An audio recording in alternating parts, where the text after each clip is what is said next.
Welcome! Bringing you the latest breaking news from around the world. So, let's get started. For the fourth time, a ballistic missile was launched from Iran towards Turkey.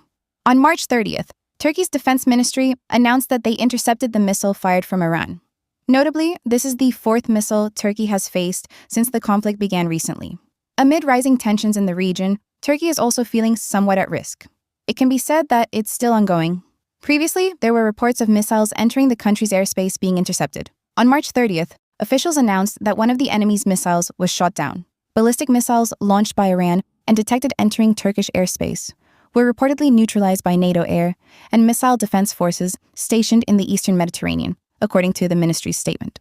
An alliance representative also confirmed that a ballistic missile was shot down. On March 30th, NATO successfully shot down a ballistic missile launched by Iran towards Turkey. NATO is ready for anything and always does what's necessary to protect all its allies, said NATO spokesperson Alison Hart. Earlier, Turkish President Recep Tayyip Erdogan said the country wants to avoid getting dragged into a war. Iran's embassy in Turkey denied any involvement in the 4 missiles that were fired. They also agreed to set up a joint team to investigate the incident. They had made the offer. On March 4th, Iran fired a missile toward Turkey for the first time. It entered the country through Iraqi and Syrian airspace. NATO managed to shoot down the missile during this attack as well. And then, on March 9th, Iran launched a second ballistic missile toward Turkey.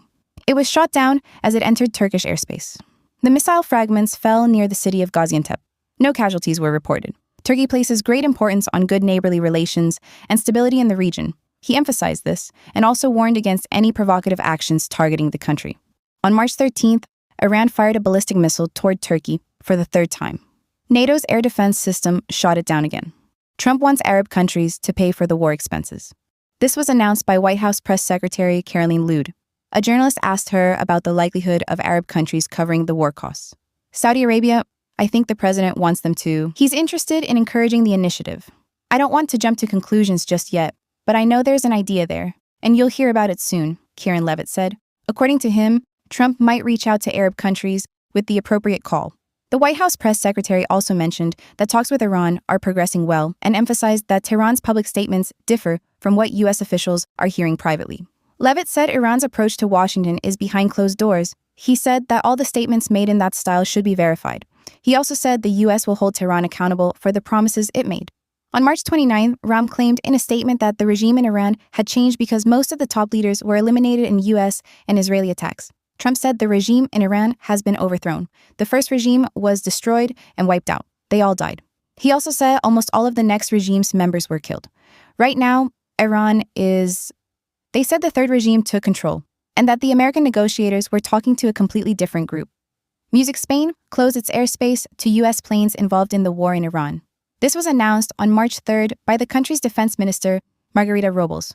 According to the minister, this measure is a continuation of the previous ban on using military bases jointly managed by Spain and the U.S. We're talking about the war in Iran. We won't allow the use of military bases or airspace for related operations, said Margarita Robles during a meeting with journalists in Madrid.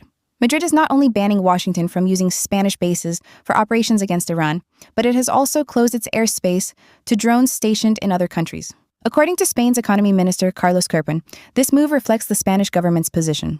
Based on earlier measures, the country will not take part in the war that started unilaterally and in violation of international law, nor will it provide any support. Spanish Prime Minister Pedro Sánchez was one of the strongest politicians opposing the U.S. and Israel's strikes against Iran. He called these strikes illegal. According to Sánchez, and although he is against the Iranian regime, in his view, military operations that go beyond the bounds of international law are unacceptable. Does not support it.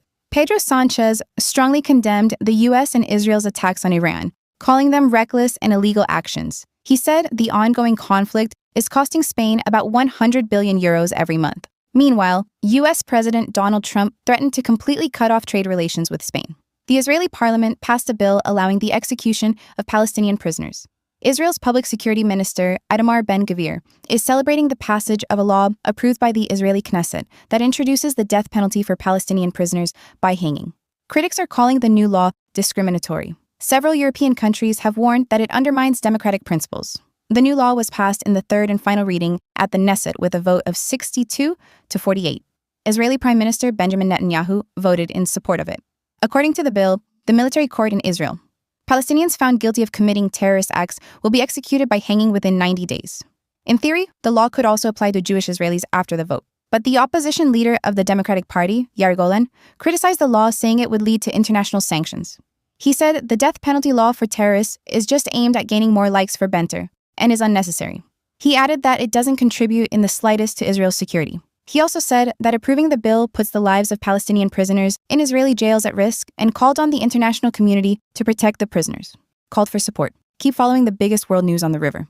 Don't go far from us. See you again. Stay safe.